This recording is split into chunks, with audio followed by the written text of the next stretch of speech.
కొంతమందికి నిద్రలో గురక వస్తూ ఉంటుంది. గురక పెడుతున్నట్టు వాళ్ళకి తెలియకుండానే పెడుతూ ఉంటారు. గురక పెడుతున్నామని మనం చెప్పినప్పుడు ఇతరులను ఇబ్బంది పెడుతున్నామని ఫీల్ అవుతారు కూడా.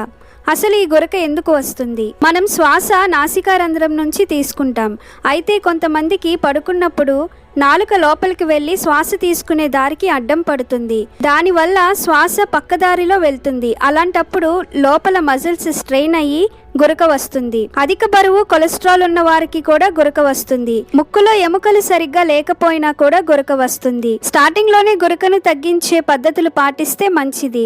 లేకపోతే స్లీప్ ఎప్నియా అనే ఒక డిజార్డర్ వచ్చే ప్రమాదం ఉంది.